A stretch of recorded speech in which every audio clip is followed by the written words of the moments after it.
Voici plusieurs mois que nous attendions ce moment. La pandémie de la Covid-19 avait révélé en nous un fort désir de rencontre. 7 personnes venaient d'être accueillies à l'ATO Les Écureuils. Et au-delà du handicap, nous voulions les accueillir sous forme de rite. Une ville était réputée pour sa diversité et son sens de l'accueil.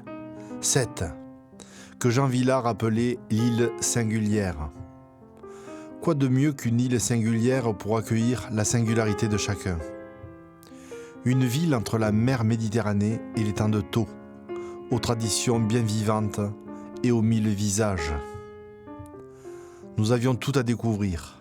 Le parler sétois, la diversité, la gastronomie, les arts, la vie du port, l'histoire des pêcheurs, les quartiers, et tous ceux, bien nombreux, qui ont accepté de répondre à nos web TV reporters de la petite rubrique. Les Sétois nous ont accueillis avec leur grand cœur et leur gouaille incomparable. Ils nous ont fait partager ce patrimoine qui appartient à tous. Nous voulions à notre tour leur restituer en images tous ces moments partagés. 3 entrées en matière ont guidé cette rencontre. Une chasse au trésor, le Koh-Lanta, les rencontres des reporters de la web TV, la petite rubrique, qui ont vu tour à tour ce que les Sétois appellent les figures locales. François Comaigne, le maire, Daniel Villanova, humoriste amoureux de la langue, Aurélien Evangelisti, surnommé le dieu des joutes, Michel Montes, médecin psychiatre sétois, François Liberty, ancien député maire et marin pêcheur, et bien d'autres. Les micro-trottoirs, enfin, avec les habitants de Sète, ont permis de faire battre nos cœurs au rythme des souvenirs et de 1000 manières de faire histoire pour chacun. Le tout émaillé de visites et moments de contemplation. Voici les temps forts de ces rencontres tournées en 2021 pour la série 7 à 7.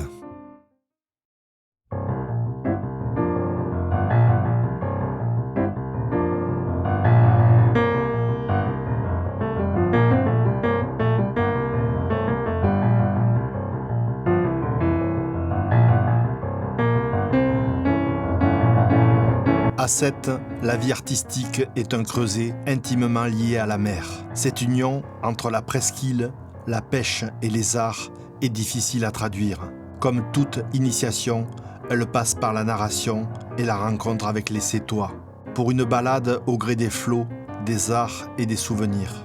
Raconter Sète est l'objet de ce second épisode de 7 à 7.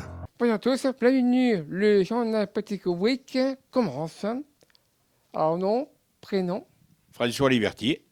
et votre métier.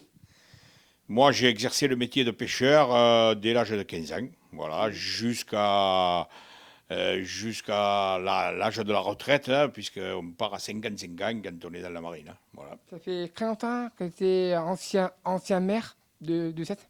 Moi, j'ai été maire de 1996 à 2001 et député de cette ville pendant 10 ans, de 1997 à 2007. Il y a aussi, il y a nouveau aussi. Il y a nouveau le maire de Sète maintenant. Il y a nouveau. Oui, il y a un nouveau maire qui a été élu quand j'ai quitté la mairie, donc en 2001. Et j'ai eu aussi le mandat de conseiller départemental, vice-président du conseil général pendant 25 ans. Et avant, tu étais maire, tu étais plus en sécurité, la police, les pompiers, tout le monde. Oh, on a connu des époques plus tranquilles que ce qu'on connaît aujourd'hui, hein, en termes d'incivilité, mais le fond des choses aujourd'hui, c'est que c'est une ville qui est marquée par le sous-emploi, qui est marquée par les inégalités sociales qui se creusent. Hein. Et ce n'est pas, je dirais, la richesse liée à l'immobilier qui crève les yeux dans cette ville, qui crée les conditions d'une meilleure vie pour la population. Et quand les valeurs de solidarité reculent, c'est toujours l'incivisme qui prend le pas. C'était ce que nous vivons. Hélas, il n'y a pas qu'à 7, hein, mais que nous vivons d'une manière douloureuse ici. Il y a eu aussi un nouveau président. de la ville de Sète? Les présidents comme Macron, comme président du Sète? Ah, ben Macron, il a été président, il est président de tous les Français, à Sète comme ailleurs, hein, voilà. Après, les réalités que porte sa politique, ça, c'est une autre paire de manches, parce que nous, on en est particulièrement déçus, voilà. Et votre métier maintenant, c'est maintenant, plus le côté pêcheur? Moi, je suis à la retraite maintenant. Je suis à la retraite, mais la pêche, pour moi, ça a été ma passion, parce qu'on ne fait pas ce métier si on n'est pas passionné pour le faire. C'est un métier très dur, c'est un métier dangereux, c'est un métier où on ne gagne pas toujours sa vie, voilà. Mais c'est un métier, quand on le fait, on l'a dans le sang, quoi. Et même à la retraite aujourd'hui, mon loisir principal, c'est la pêche. Eh oui, c'est beaucoup des moules, des huîtres, des crevettes. Ah, ici, dans l'étang de Thau, c'est les moules, les huîtres, les crevettes, hein, les loups, les sols, les rougets, les escargots là, que vous avez devant. Voilà, c'est tout ça. C'est cette diversité, cette richesse, cette biodiversité que nous avons sur le littoral et dans l'étang de Thau qui fait la particularité de ce littoral. Et le pire pour votre carrière? Le pire pour votre carrière? Je ne comprends pas. Le pire. Ah, le pire souvenir. Le pire souvenir, c'est quand Sète a failli subir une énorme catastrophe, quand le pétrolier Lombrina, à l'intérieur de la ville, donc s'est planté sur une pile de pont. Le gasoil s'est écoulé, tout le canal s'est enflammé, il y a eu des morts dans l'équipage, parmi les gens, etc. Et donc, heureusement que nous avions au large de Sète un bateau de guerre américain qui disposait de barges de débarquement équipées de mousse carbonique et qui a pu donc intervenir pour stopper l'incendie parce que sinon la ville aurait subi de très très très graves dommages. Et moi j'étais tout minon à l'époque. C'est un événement qui m'a marqué, quoi. Voilà. Votre projet d'avenir? Mon projet d'avenir à moi, c'est d'aider les jeunes à assurer un avenir pour cette ville. Et vous connaissez avec le maire de Sète? Ah, mes rapports sont très conflictuels. Voilà. Il développe une politique que je ne partage pas. Il donne la primauté à la bétonisation de cette ville qui détruit son âme. Et ça, moi, je combats ça. Voilà. Et le pire, la carrière? Le pire? Le pire dans la carrière, j'ai donné un événement là important. Le pire dans ma carrière, c'est d'avoir, quand j'étais marin-pêcheur à la mer, au chalut, c'est d'avoir vu un bateau à proximité de là où on était à la pêche sombrer et de voir noyer un copain à moi qu'on n'a pas pu sauver. Voilà, ça c'est très dur.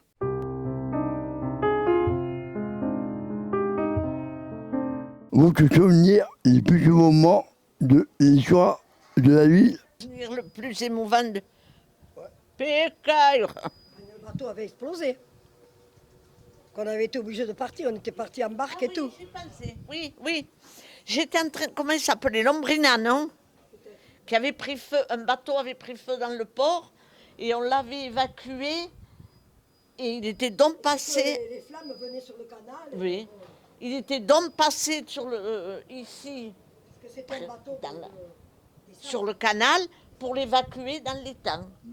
Et on avait peur qu'il prenne feu, il flambait déjà, hein. Mais on avait peur qu'il explose. C'est vrai, c'est ça. On était à la plage, au Cursal. À ce moment-là, il y avait une plage au Cursal. On nous a fait évacuer de la plage. Mon frère qui est là était tout petit. Et on est parti avec... À ce moment-là, on allait à la plage à pied. Hein, c'était pas... Il avait perdu un soulier dans le sable. Ma mère nous a laissés sur le bord de la route pour retourner sur la plage chercher les souliers. Et ça, c'est ce qui m'a fait le plus peur, de me retrouver seule avec mon frère qui pleurait et ma mère qui... Ça m'a vraiment marqué. Oui, bien sûr, on avait des bons souvenirs. Moi, j'en ai pas un, mais j'en ai beaucoup. Lorsque j'étais enfant, que j'allais plonger du rocher du théâtre de la mer, ou que j'apprenais à nager dans les bassins qui étaient, à l'époque, il n'y avait pas de piscine, mais il y avait des bassins pour apprendre à nager dans le canal. Et nagé là, on n'a pas attrapé de maladie et on est solide, quoi. Et le pire pour votre carrière? Alors, le pire de ma carrière. Le pire de ma carrière, je pense que c'est mes 2 blessures au genou. En 2003, le 15 août, à Ballaruc-les-Bains, donc rupture des ligaments croisés. Et en demi-finale de la Saint-Louis 2013, donc en août 2013, où là, fracture du plateau tibial. Voilà, c'est mes deux souvenirs les plus douloureux de ma carrière de jouteur, surtout celle de 2013, parce que l'âge aidant, je m'en suis quand même beaucoup moins bien remis. Et à partir de là, j'ai été beaucoup moins performant et ça a commencé à amener à ma fin de carrière, même si j'avais que 35 ans, et que la fin d'une carrière de joueur, en tout cas dans la performance, c'est à 40 ans. Et après, à partir de 50, il vaut mieux arrêter parce que là, ça devient dangereux physiquement. Mais la performance, un joueur, il est bon, très bon jusqu'à 40 ans. Et donc moi, à partir de 35 ans, avec cette blessure du genou, j'ai commencé à sentir que j'étais moins performant et donc j'ai arrêté 3 ans plus tard. Voilà. Un souvenir d'enfance à 7. Ah, alors, à vrai dire, je n'ai pas de souvenir d'enfance à 7 parce que moi, je suis né à Pézenas, comme je t'ai dit. Ayant été opéré à la clinique Moulines. Et en plus, je suis né prématuré, je suis né à 1 mois et demi. Il me manquait donc 7 mois et demi. Et comme il n'y avait plus de place libre en couveuse à l'hôpital de Béziers, on m'a mis dans une couveuse à la cave coopérative à Pézenas, au vin Molière, où j'étais perfusé pendant 7 mois et demi au rosé. Donc, tu penses bien que quand une fois sorti, on ne m'a pas amené à 7. Je n'ai pas de souvenir d'enfance de 7. Les grands moments de l'histoire de la pêche. Alors, les grands moments de l'histoire de la pêche, il y en a eu plusieurs, mais il y en a 2 qui ont marqué son expansion à la mer. C'est la pêche à la sardine avec le Lamparo, qui a été une période dans les années 60 où il y avait une profusion de sardines sur le littoral et qui a développé dans cette activité au point que ça a été un facteur important d'immigration, notamment du sud de l'Italie, de Gaète, de Cheddar, etc., où beaucoup de marins italiens sont venus pour participer à cette pêche. Le deuxième grand événement, à la mer toujours, c'est la nouvelle technique de pêche au Lamparo, pour le thon. C'est une grande scène comme ça, où on cerne les thons, et on les pêche vivants. Voilà. Et là, cette technique de pêche qui existe toujours aujourd'hui est en pleine expansion et fait que les bateaux qui exercent le thon vont sur toute la Méditerranée maintenant. Ils vont à Malte, ils viennent de rentrer d'ailleurs. Ils vont à Malte, ils vont en Italie, ils vont en Espagne, ils vont aux Baléares, etc. Voilà. Et puis, il y a un événement important qui concerne l'étang de Thau, là, qui est derrière nous. C'est la création de la coopérative Les Saint-Ports. En 1968, on s'est battu avec tous les petits pêcheurs qui étaient dans l'étang. On s'est battu pour obtenir le droit d'exploiter des zones conchilicoles dans l'étang de Thau. Et nous avons gagné et on a attribué donc aux pêcheurs qui n'avaient pas un sou devant eux. On leur a permis donc par conséquent d'obtenir des autorisations d'exploitation dans l'étang de Thau et ils sont devenus conchiliculteurs. Tu vois, le mas où nous sommes là, avec les zones conchilicoles, sont nés de cette bataille de 68 où on a gagné le droit de faire de l'exploitation conchilicole, c'est-à-dire de l'élevage des moules et des huîtres. Voilà, je te donne 3 événements importants qui, à la mer comme à l'étang, ont révolutionné la pêche ici. Quel âge a le port de Sète? Alors, le port de Sète, il a été créé en 1666. Alors, il faut calculer là, parce que je sais plus. 1666, il a été créé. Et ce qui est important, c'est la décision. C'est Louis XIV qui a pris la décision de créer le port pour ouvrir donc un nouveau passage en Méditerranée, parce qu'il n'y avait que Marseille, un passage en Méditerranée pour la France. Et donc, le port de Sète a été créé en 1666 à cette occasion. Les grands mouvements de grève à Sète. Chez les pêcheurs et les marins? Oui. Chez les pêcheurs et les marins, les grands mouvements, il y a eu en 67 un mouvement très important chez les matelots qui étaient embarqués à bord des chaluts, qui étaient embarqués à bord des tonniers, où on a eu plusieurs centaines de matelots qui, pendant un mois, ont fait une grève pour leur salaire. Voilà. Et ensuite, il y a eu 68, qui a été un moment important, dans toute la France d'ailleurs, mais qui ici s'est traduit par une forte mobilisation des pêcheurs et qui a débouché donc sur la création de la coopérative Les Saint-Ports, comme j'indiquais tout à l'heure, hein, où les pêcheurs ont pu devenir pour la première fois de leur vie conchyliculteurs, éleveurs de moules et d'huîtres. Donc voilà, il y a eu au moins sur ces deux grandes dates. Qui était Casimir Liberty? Ah, ça a été mon père. Hein. Casimir Liberty était un sacré personnage. Hein.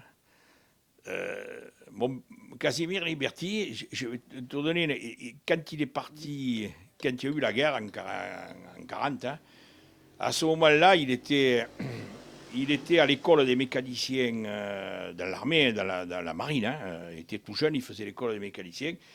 Et donc, il s'est trouvé là-bas au moment où la guerre s'est déclarée. Et donc, il a été mobilisé. Il a participé aux opérations de Narvik avec la marine française pour empêcher les Allemands de mettre la main sur l'eau lourde en Suède hein, et en Norvège.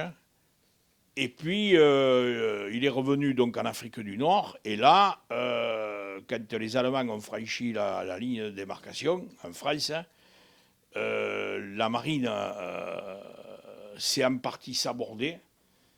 Quelques-uns se sont mis au service de l'occupant et quelques-uns ont décidé de rentrer en la résistance. Et mon père donc, a fait partie de ceux qui ont pris le bateau où ils étaient embarqués à Toulon. Ils sont partis en Afrique du Nord pour aller rejoindre donc, De Gaulle. Aujourd'hui, tout le monde est tatoué, mais à l'époque, il n'y avait que les marins qui étaient tatoués. Hein.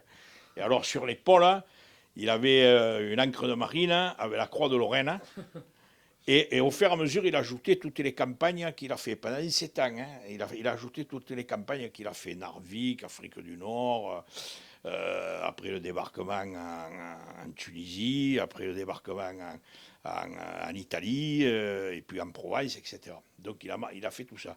Et en même temps qu'il était gaulliste dans la clandestinité, il était en même temps adhérent du Parti communiste français, qui lui aussi était dans la clandestinité. C'est une ville qui a une âme.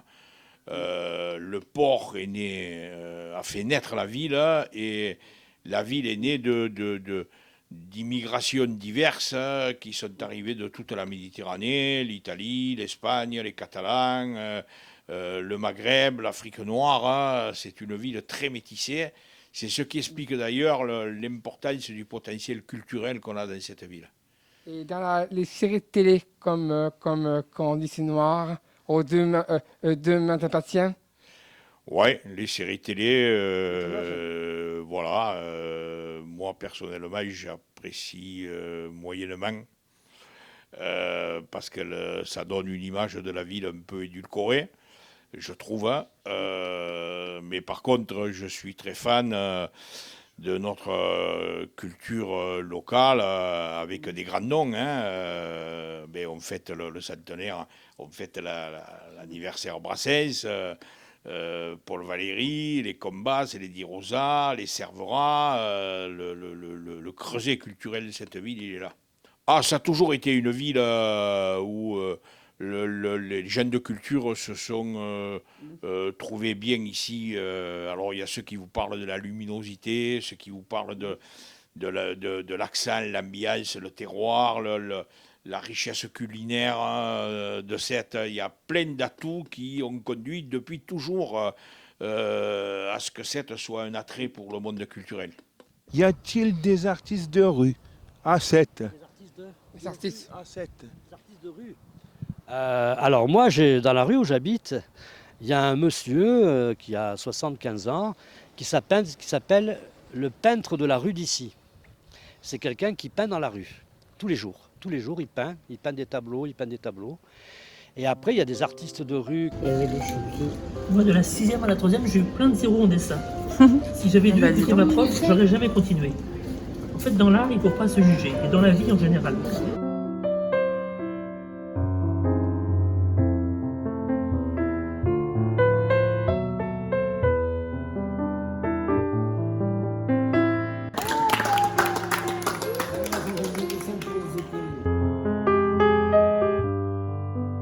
votre main comme ça, perpendiculaire, à toucher le carton par le milieu.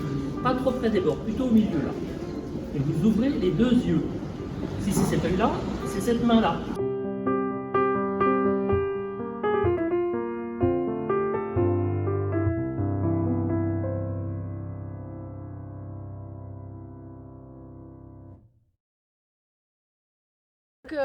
Le MACO, c'est le musée à ciel ouvert, hein. C'est un musée d'art brut qui est chaque année alimenté, enrichi par des artistes de ce qu'on appelle de street art, hein, les arts de la rue. Et il y a 37 artistes à ce jour qui ont peint les murs, hein, des fresques.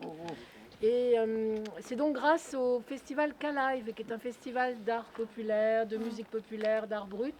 C'est le festival qui aide et qui choisit les artistes pour pouvoir alimenter comme ça ce musée à ciel ouvert, qui est donc un musée gratuit du coup. Les fresques, elles sont disséminées partout dans la ville, à vous de les découvrir. Ça va vraiment des choses, mais là, vous avez quelques noms d'artistes, hein. Je n'ai pas repéré forcément tous les noms, mais vous avez des artistes très éclectiques et puis des œuvres qui sont très variées. Donc c'est ce qui fait l'enrichissement, hein, parce qu'il y a des œuvres très contemporaines, mais il y a aussi, vous allez voir une reproduction d'une toile d'un musée de Paul Valéry, là, qui est au musée, qui est intéressante aussi. Donc voilà, donc ça c'est vraiment au gré de vos flâneries, vous allez découvrir tout ça. Voilà pour le MACO.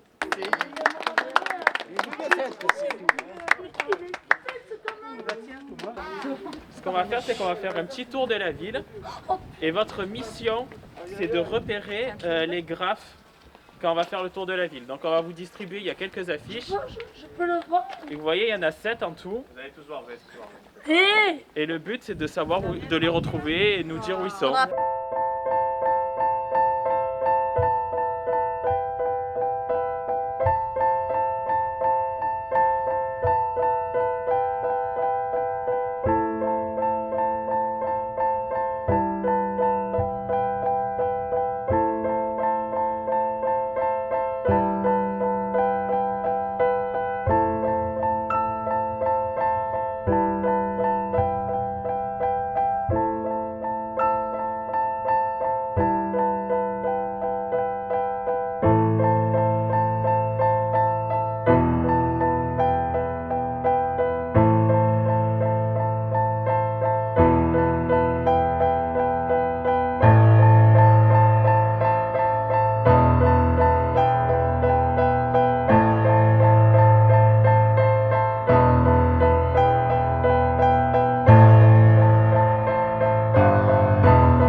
Il y a beaucoup de visites, à part différents artistes, télévision, avant le tournage, qui viennent. Ah oui, avant le tournage, qu'il y ait des gens qui viennent, ben, il y en a de plus en plus, parce que Sète est une ville qui a toujours été attractive pour la culture, puisqu'on a parlé de Brassens, mais on n'a pas parlé de Paul Valéry, de Jean Vilar, de Pierre-Jean Vaillard, de Pierre Soulages, de Combas, de Di Rosa, qui sont des artistes plasticiens qui sortent de Sète, qui ensuite ont fait une carrière nationale ou internationale, mais qui sont revenus à Sète ensuite pour vivre. Actuellement, il y a Pierre Soulages qui vit à Sète et il a 102 ans. Ici, souvent, il y a beaucoup de tournages, comme quand il y a Quand Lys Noir et Demain t'appartient. Des tournages de films, effectivement, il y a beaucoup de tournages et ça a apporté beaucoup d'activités, que ce soit pour les figurants au-delà des artistes, mais aussi toute une image de la ville de Sète qui est devenue encore plus attractive que ce qu'elle était par le passé, ce qui a créé quand même de la richesse avec, bien évidemment, une économie qui est repartie d'une façon très significative avec d'abord aussi cette notoriété qui fait que Sète est très attractive. La semaine dernière, le week-end dernier, il y avait un monde fou comme en plein été à Sète et je crois que ça c'est dû justement au tournage de la télévision et des films, puisqu'il y a, il y a Keshish qui a tourné, il y a Netflix qui a tourné, il y a Netflix qui va tourner un autre long métrage sur 7 avec Balle perdue numéro 2. Donc vous voyez, 7 a toujours été très attaché au cinéma. Et après, il y a des artistes de rue qui sont connus, qui ont fait la fresque qui est là-bas. Il y a des fresques à 7. Il y en a partout des fresques à 7. Il y en a 45. La rue de Tunis, par exemple, c'est une rue où il y en a beaucoup. Et il y a beaucoup d'artistes de rue, soit invités, soit résidents. C'est quoi l'école des beaux-arts de 7? L'école des beaux-arts de 7. Alors, l'école des beaux-arts de 7, ça dépend de quoi on parle. 7, c'est une ville où il y a beaucoup de peintres. On a actuellement les 2 peintres dont les toiles se vendent les plus chères en France. Soulages, qui a 100 ans et qui habite sur le Mont-Saint-Clair, et Robert Combas, qui est beaucoup plus jeune, mais qui habite aussi sur le Mont-Saint-Clair. Et alors, il y a une école de peinture à 7, c'est l'école de Combas, Di Rosa, etc. Et c'était ce qu'ils appelaient la figuration libre. C'est sorti dans les années 80, ça. Mais il y a aussi toutes sortes de peintres à 7. Il y a des peintres classiques, il y a des peintres abstraits, il y a des peintres... C'est une ville de peintres et de galeries. Et il y a une école des beaux-arts qui est assez réputée parce qu'il y a beaucoup d'artistes qui viennent en résidence ici. On a eu de très très grands artistes qui sont venus en résidence à 7. Donc il y a toujours un plaisir des yeux à 7. Connais-tu Vivi Navarro? Vivi Navarro, je sais qui c'est, oui. Je ne la connais pas personnellement, mais je sais qui c'est, oui. Oui, oui. Et Robert Combas? Je le connais, c'est le peintre dont je parlais tout à l'heure. Je l'ai vu encore il y a 4 jours parce qu'il y avait un vernissage où il était présent. C'était même pas 4 jours, c'était vendredi, ouais. Et c'est aussi un musicien. Hein, et c'est un personnage aussi. C'est un personnage haut en couleur. Et pour les enfants aussi apprendre Alors, Combas, je connais sa femme, mais il a divorcé, je crois. Maintenant, il a une autre vie. Enfin bon, voilà. Mais j'ai connu sa femme, oui. Oui. Et pourquoi les enfants pourquoi c'est pour apprendre à lire, à écrire, les dessins, les peintures? Oui. Pour les enfants, pour les jeunes. Ah, est-ce qu'il y a des choses comme ça ici à 7 Non, pour les enfants. Pour les enfants, oui. C'est pour tout le monde. Bien sûr qu'il y a des écoles d'art pour les enfants ici, assez connues. Ici, il y avait une institutrice qui a initié à la peinture, qui était en école primaire, et c'est elle qui a fait que Combas, Di Rosa, François, tous ces peintres-là sont devenus peintres grâce à cette institutrice qui leur a donné envie de peindre, qui leur a donné le goût de la peinture. On continue. C'est quoi les monochromes de Soulages? Connais-tu André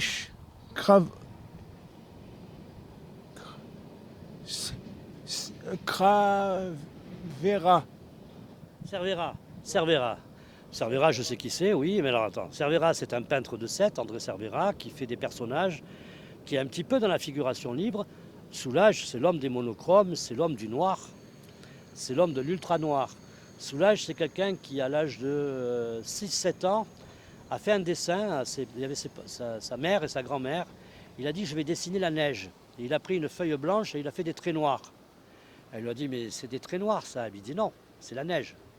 Parce que tout ce qui était blanc autour, c'était la neige. Et donc, le monochrome, ça a été le premier peintre qui travaillait sur une seule couleur. Enfin, il y a eu Klein qui a travaillé avec le bleu, et surtout, il a travaillé sur la matière, sur les épaisseurs, sur les strates. Et le noir, quand on a vu les tableaux de Soulages, on s'aperçoit qu'il y a beaucoup de lumière. Beaucoup, beaucoup de lumière, et des lumières très différentes. On continue. C'est un grand monsieur, il a 100 ans, 101 ans. 101 ans. C'est quoi le MIAM? Alors le MIAM, c'est le Musée international des arts modestes. Ça a été fondé par justement Hervé Di Rosa. Et l'autre, je ne sais plus comment il s'appelle, ils étaient 2. Voilà, Bernard Belluc. Voilà, et ça fait 20 ans qu'il existe ce musée. Et il est en train, d'ailleurs, en ce moment, il y a une exposition psychédélique en ce moment. Et c'est un musée qui a une renommée internationale et qui est un musée très particulier, très sétois. Il n'y en a pas un autre comme ça dans le monde. Qui est Di Rosa? Hervé Di Rosa, donc un des promoteurs de la figuration libre. C'est un peintre, c'est quelqu'un qui a... C'est une bande il y avait Combas, c'est une bande de jeunes peintres et qui ont dit nous on veut maintenant peindre ce qui nous plaît, et ils avaient introduit dans la peinture le rock'n'roll, le pop art, le dessin animé, enfin ils étaient surtout pas de contraintes, et donc ça a donné des choses très différentes, très choquantes au début et aujourd'hui très connues. Il y a beaucoup de dessins animés, comme une émission de télé, comme une émission de Club Dorothée, un dessin animé. Non, à 7, il n'y a pas de dessin animé. À 7, il y a des feuilletons qui se tournent. Il y a DNA, il y a un feuilleton pour France 2, un feuilleton policier. Voilà, il y a des films qui se tournent. Il y a 4 ou 5 films qui se sont tournés ces 2 dernières années, là. Parce que c'est une ville qui est très télégénique. Il y a des paysages magnifiques. Voilà.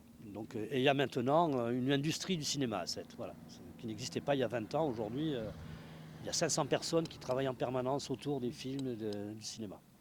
Et pour la fête à la musique, tu as ici à 7 ans? Il y a la fête de la musique, mais ici, il y a la fête tout le temps. Donc, on n'attend pas qu'il y ait la fête de la musique pour faire la fête. On fait beaucoup la fête à 7. Voilà.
Quels sont les artistes de 7 que vous préférez?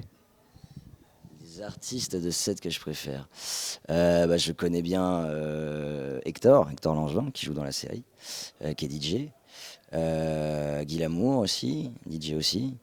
Fred de 7 aussi, que je connais pas mal. Il y a Demi-Portion, qui est un rappeur. Ouais, ceux que je côtoie et je connais le mieux, c'est ceux-là, ouais. Quel est votre événement culture préféré? L'événement de culture à 7 ans? Oui, préféré. En premier, la fête du quartier qu'on ne peut pas faire à cause de Covid. Et sinon, la fête de la ville à la Saint-Louis. Quel est l'environnement culturel incontournable à 7? Alors, incontournable, je crois que c'est le théâtre de la mer. Tous les événements qui s'y passent, quoi. Que ce soit Jazz à 7, que ce soit les concerts, que ce soit les spectacles. Et puis, pour moi, en tant qu'artiste, le théâtre de la mer, c'est être sur cette scène, c'est des moments incroyables. Je crois que le théâtre de la mer est quand même disons, el nova más, comme on dit en espagnol, c'est-à-dire le point culminant de 7, quoi, le plus bel endroit de 7 d'ailleurs et de la région, parce que c'est quelque chose de formidable. Personnalité préférée? Ma personnalité préférée de 7. Ouais, de 7. Comme il y en a plusieurs, comme on a dit, dans tous les domaines, je ne sais pas, ça dépend le domaine, mais la personnalité, moi, qui ressort, bien sûr, c'est Brassens, je ne vais pas être comme tout le monde. Pourquoi? Parce qu'il se marie à toutes les sauces. Son répertoire, tout le monde, il y a plein de reprises actuellement. D'ailleurs, il y a Fred Corato qui a tourné un clip ici, la mauvaise réputation, tout ça, qui est donc avec le saxo, tout ça. Ouais, Brassens, c'est bien, ça se marie, même à l'heure actuelle, avec les musiques modernes, on arrive à le... Pour moi, c'est le personnage le plus... voilà. Et votre personnalité préférée? Georges Brassens. Un hommage à un chanteur ici à 7, c'est Georges Brassens. Georges Brassens. Alors cette année, justement, on fête le 100e anniversaire de la naissance de Georges Brassens, puisqu'il était né le 22 octobre 21, et donc au mois d'octobre, il aurait eu 100 ans. C'est pour ça que toute l'année, la ville de Sète était désignée par le ministre de la Culture comme ville représentant le centenaire de Georges Brassens. Quel est votre événement culturel préféré? Pittoresque, hein? Ah, culturel. Le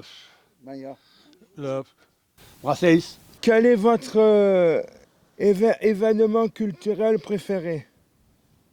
Eh bien, à ce moment, il y a les journées Brassens, là, qui sont bien. Voilà. Sinon, après, il y a les voiles à 7, hein, qui est très jolie. Mais la Brassens, actuellement, c'est Brassens. Et votre personnalité préférée? Ah, ma personnalité préférée, elle est là. Georges Brassens. C'est un gars, là, ça, c'est super. Bon, on l'a plus, mais c'est une des personnalités qui a marqué la ville de Sète. Après, il y a Jean Villard, je crois. Il y a Paul Valéry. Il y a quand même des gens intéressants. Mais enfin, mon préféré, c'est celui-là. Voilà. J'écoute encore ses chansons. Quand j'ai l'occasion, quand je travaille dans mon jardin, je mets la musique de Georges Brassens. Voilà. On essaie toi jusqu'au bout, dans l'âme complètement. Voilà. Merci.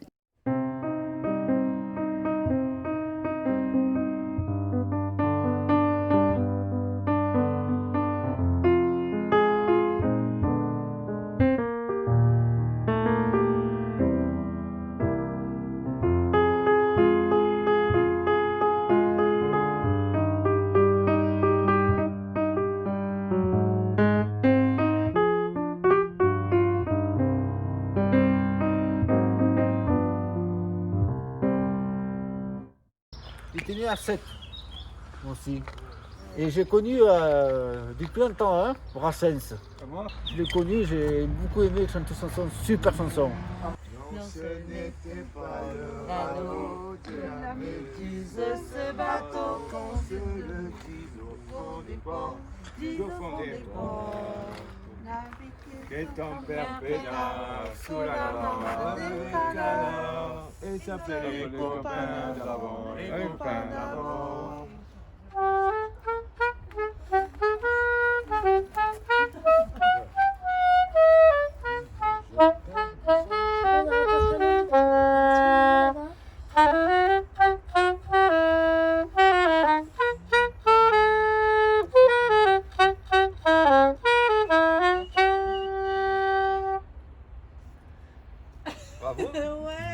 Des bateaux j'en ai pris beaucoup, mais le seul qui est tenu le coup, qui n'est jamais viré de bord, et viré de bord. Naviguer tempère pédale sur la mare des canards, et ça fait les copains d'abord, les copains d'abord.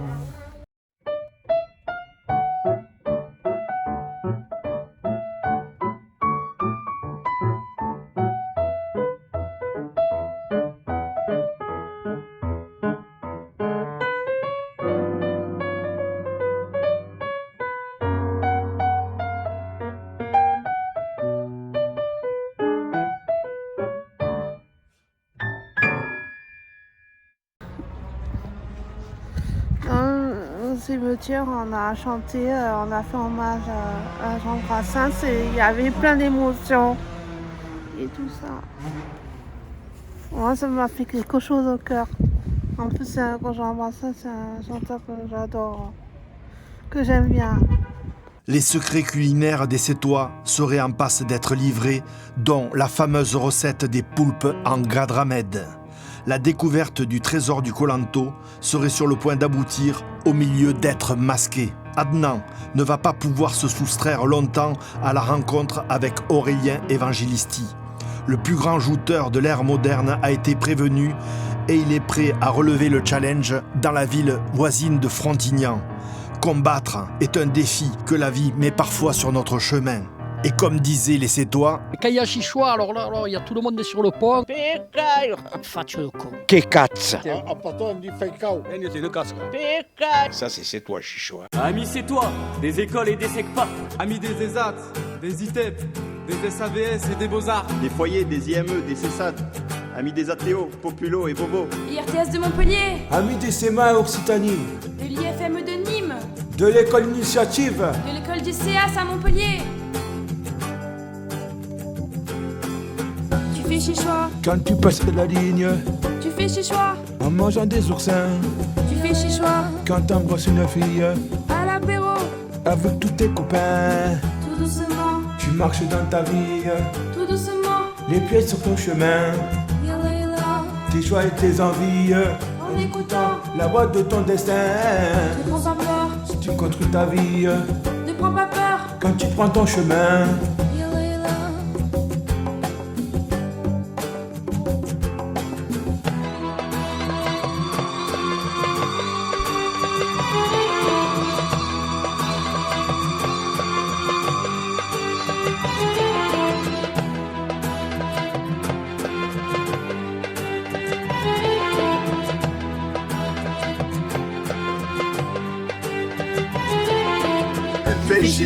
Quand tu passes la ligne. Tu fais chichois. En mangeant des oursins. Tu fais chichois. Quand t'embrasses une fille. À l'apéro.